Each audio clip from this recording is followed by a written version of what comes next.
আসসালামু আলাইকুম প্রিয় শিক্ষার্থীরা, আশা করি তোমরা সবাই ভালো আছো। প্রথমেই সলভ ডিগ্রি কলেজের পক্ষ থেকে অনলাইন বাংলা ক্লাসে তোমাদের সকলকে জানাই আন্তরিক শুভেচ্ছা ও অভিনন্দন। আমি আজকে আলোচনা করব এবছর তথা 2021 সালের এইচএসসি পরীক্ষার্থীদের সম্পর্কে।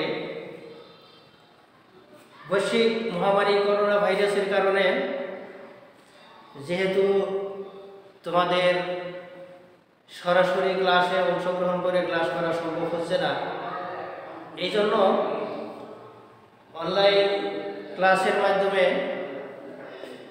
তোমাদের উপকৃত করার জন্য আমরা চেষ্টা চালিয়ে যাচ্ছি। তারই অংশ হিসেবে আজকে আলোচনা করব যে এবছর যারা এইচএসসি পরীক্ষার্থী তাদের জন্য আগে যে সিলেবাস ছিল সেই সিলেবাস অনুযায়ী পরীক্ষা হবে না। এবছর পরীক্ষার্থীদের জন্য সংক্ষিপ্ত একটা সিলেবাস তৈরি করা হয়েছে। সেই সংক্ষিপ্ত সিলেবাস অনুযায়ী তোমাদের এবার পরীক্ষা অনুষ্ঠিত হবে। সেই জন্য সেই সংক্ষিপ্ত সিলেবাস তোমাদের সকলের জানা বিশেষ প্রয়োজন। আমি আজকে আলোচনা করব বাংলা বিষয় সম্পর্কে।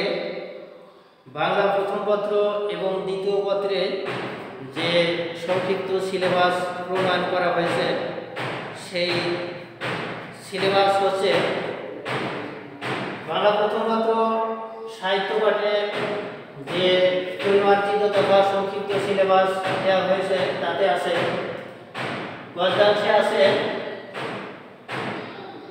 একটি বিষয় অপরিচিতা, আমার পর, 52 দিনগুলো, রেইনকোট এবং নেকলেস। এবং কবিতাংশে আছে 5টি বিষয়, যেমন ঐকতান, সাম্যবাদী, তাহারই পরে হলে, সেই অস্ত্র এবং ফেব্রুয়ারি 1969। এই যে গদ্যাংশের 5টি বিষয় এবং কবিতাংশের 5টি বিষয়, এছাড়া আরও আছে উপন্যাস লাল সালু এবং নাটক সিরাজউদ্দৌলা। এই হলো বাংলা প্রথম পত্রের সংক্ষিপ্ত সিলেবাস। এছাড়া দ্বিতীয় পত্রের যে সিলেবাস রয়েছে সেই সিলেবাসটাও সংক্ষিপ্ত করা হয়েছে। তো আমি যেটা বললাম এই যে প্রথম পত্রের সিলেবাস, আমি আবার বলি, অপরিচিতা লেখক রবীন্দ্রনাথ ঠাকুর, আমার পথ কাজী নজরুল ইসলাম, 52 দিনগুলো শেখ মুজিবুর রহমান, রেইনকোট আখতারুজ্জামান ইলিয়াস এবং নেকলেস গীতা মুখোপাধ্যায়।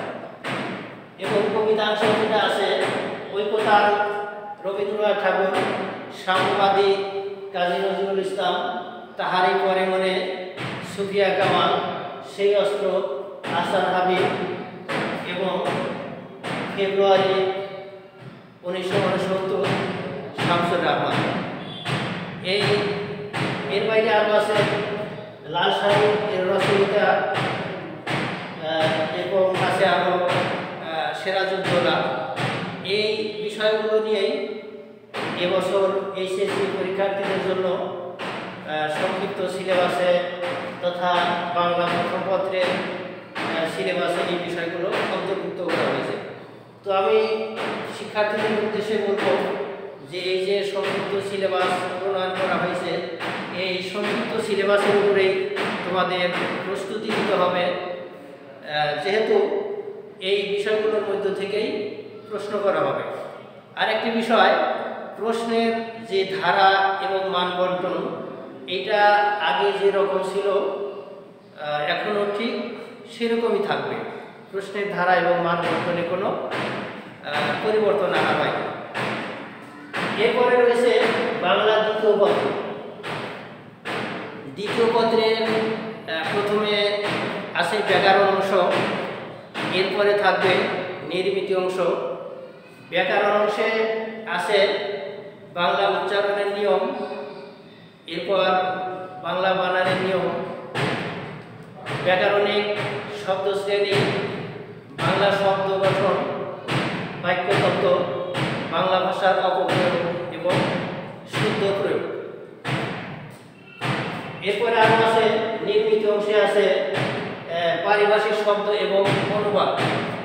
এই যে নির্মিত অংশে যে বিষয়গুলো আছে পারিভাষিক শব্দ এবং অনুবাদ, এই দুইটা বিষয় থেকে তোমাদের একটি বিষয়ে অ্যান্সার করতে হবে। এরপরে আছে দিনলিপি ও প্রতিবেদন। এই দুইটা বিষয় থেকে একটি বিষয়ে অ্যান্সার করতে হবে। আরও আছে বৈদ্যুতিক চিঠি ও আবেদনপত্র।